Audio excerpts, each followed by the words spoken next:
হাসিনা পালিয়ে যাওয়ার সেই খবর পৃথিবীর সবাই জানে, কিন্তু 3 থেকে 5 তারিখ পর্যন্ত ক্যান্টনমেন্টে কিছু ঘটনা ঘটেছে, যেই ঘটনা এখনো আমাদের কাছে অজানা। 3 তারিখ সেনাপ্রধানের ওই ভার্চুয়াল মিটিং এর পর মোটামুটি নিশ্চিত হয়ে যায় শেখ হাসিনা অধ্যায় বাংলাদেশের শেষ। শুরু হয় ভারতের প্ল্যান বি বাস্তবায়নের প্রক্রিয়া। 3 তারিখ রাতে আসিফ নজরুলের সাথে ডিজিএফআই কার্যালয়ের পাশের একটি ভবনে আসিফ নজরুলের ঘনিষ্ঠ বন্ধু major general Hamid, lieutenant general Mujib এবং মেজর জেনারেল ফেরদৌস সেলিমের একটি গোপন বৈঠক হয়, যেখানে ভারতীয় গোয়েন্দা সংস্থার 16 জন কর্মকর্তা উপস্থিত ছিলেন। মূলত 5 তারিখ শেখ হাসিনা পদত্যাগ করার পর করণীয় নির্ধারণ করতেই ওই বৈঠক অনুষ্ঠিত হয়। দীর্ঘ বৈঠক শেষে মোট 3টি বিকল্প নির্ধারণ করা হয়। প্রথমটি জরুরি অবস্থা জারি করে সেনাবাহিনীর হাতে ক্ষমতা দেয়া, দ্বিতীয়টি আসিফ নজরুলকে প্রধান উপদেষ্টা করে একটি অন্তর্বর্তীকালীন সরকার গঠন। অন্তর্বর্তীকালীন সরকারের ভেতরে যেন ভারতীয় বলয়ের লোকজন বেশি সংখ্যায় রাখা যায় সেটা নিশ্চিত করার ব্যাপারেও আলোচনা হয় বৈঠকে, এবং সেটা নিশ্চিত করতে আসিফ নজরুলের পেছনে সেনাবাহিনীর ওই অংশটির সর্বোচ্চ সাপোর্ট থাকারও নিশ্চয়তা দেওয়া হয়।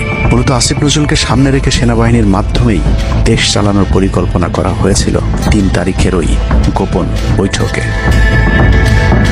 4 তারিখ 3 বাহিনী প্রধানের মধ্যে দফায় দফায় বৈঠক চলেছে। সেই বৈঠক থেকে সিদ্ধান্ত হয় 5 তারিখ সকাল 9টার মধ্যে শেখ হাসিনাকে চূড়ান্তভাবে পদত্যাগের বিষয়টি জানিয়ে দেওয়া হবে। এর পরপরই আসিফ নজরুলকে আবারও ক্যান্টনমেন্টে ডেকে আনা হয় এবং শেখ হাসিনার পদত্যাগের পর আওয়ামী নেতা কর্মীদেরকে যতটা সম্ভব নিরাপত্তা দেয়া, বেসরকারি বিভিন্ন প্রতিষ্ঠানগুলোতে যতটা সম্ভব আগের কর্মকর্তাদেরকে রেখে দেয়া এবং বিটিআর হত্যাকাণ্ড নিয়ে কোনো ধরনের পদক্ষেপ না নেওয়ার সহ বেশ কিছু করণীয় ঠিক করে দেওয়া হয়। দীর্ঘ সেই আলোচনার কারণে 4 তারিখ সারা রাত ক্যান্টনমেন্টে অবস্থান করেছেন আসিফ নজরুল। তাৎক্ষণিক আসিফ নজরুলের কাঁধে 2টি দায়িত্ব দেওয়া হয়: আর্মির প্রতি সকলের আস্থা তৈরি করা এবং হাসিনার পদত্যাগের পরপর ছাত্রদেরকে সেনাবাহিনীর নিয়ন্ত্রণে নিয়ে আসা। কথা মতো আসিফ নজরুল 4 তারিখ রাত এবং 5 তারিখ খুব সকালে ক্যান্টনমেন্টে বসে ফেসবুকে তিনি 2টি পোস্ট করেন। পোস্টের প্রথমটি 4 তারিখ রাতে সেনাবাহিনীকে প্যাট্রিয়ট সম্বোধন করে করা হয়, যেন সেনাবাহিনীর প্রতি ছাত্র জনতার আস্থা বেড়ে যায়, এবং পরেরটি সংখ্যালঘুদের বাড়ি ঘরে হামলা না চালানোর অনুরোধ করে পোস্ট করা হয়। দুপুর 12টার আগে আসিফ নজরুলের করা হিন্দুদেরকে নিয়ে ওই পোস্টে প্রমাণ করে আসিফ নজরুল আগে থেকে জানতেন কিছুক্ষণ পর আসলে কি ঘটতে যাচ্ছে। আমরা এখন আর্মি চিফের সাথে একটা আলোচনা আছি। আমি যতটুকু ওনার সাথে কথা বলেছি, আমার কাছে মনে হয়েছে, আশা করছি আপনাদের জন্য অনেক বড় সুসংবাদ আসছে। বিজয়ের খবর আগে জেনে যাওয়াটা সমস্যা না, কিন্তু সমস্যা হলো আসিফ নজরুল সবাইকে আন্দোলনের কেন্দ্রবিন্দু ঢাকা বিশ্ববিদ্যালয়ে যেতে না বলে ক্যান্টনমেন্টের সুখবরের অপেক্ষায় থাকতে বলেন। মূলত আসিফ নজরুলের ওই ফাঁদে পা দিয়ে ছাত্র জনতার জুলাই আগস্ট বিপ্লবের বিজয় হাতছাড়া হয়ে গিয়েছিল। ছাত্র নেতাদের সরলতাকে কাজে লাগিয়ে আসিফ নজরুল নাহিদ আসিফদেরকে সেনাপ্রধানের কাছে আসতে বলেন। নাহিদ, আসিফ, মাহফুজরা সেনাপ্রধানের কাছে যাবার আগে আসিফ নজরুলের প্রধান উপদেষ্টা হবার বিষয়টি চূড়ান্ত হয়ে যায়। সমন্বয়কেরা পৌঁছানোর পর সেনাপ্রধান তাদেরকে জানায় আসিফ নজরুল হচ্ছেন প্রধান উপদেষ্টা, কিন্তু ছাত্ররা ডক্টর মোহাম্মদ ইউনূসকে প্রধান উপদেষ্টা বানানোর দাবি করলে আসিফ নজরুল তাদেরকে জানায় ডক্টর ইউনূস প্রধান উপদেষ্টা হতে রাজি না। কিন্তু ছাত্র নেতাদের সাথে ইউনূসের আগে থেকে যোগাযোগ ছিল, যে কারণে সেনাপ্রধানকে ছাত্ররা জানায় আমরা ডক্টর ইউনূসের সাথে একান্তে কথা বলতে চাই।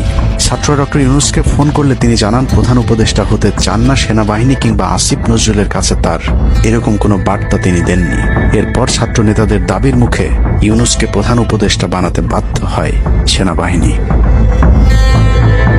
ডক্টর মোহাম্মদ ইউনূসকে প্রধান উপদেষ্টা করা হলেও ক্ষমতার কেন্দ্রে থেকে যায় ভারত নিয়ন্ত্রিত ক্যান্টনমেন্টের মদতপুষ্ট আসিফ নজরুল, যাকে তারা সুনিপুণভাবে গেল এক যুগে তিলে তিলে তৈরি করেছেন।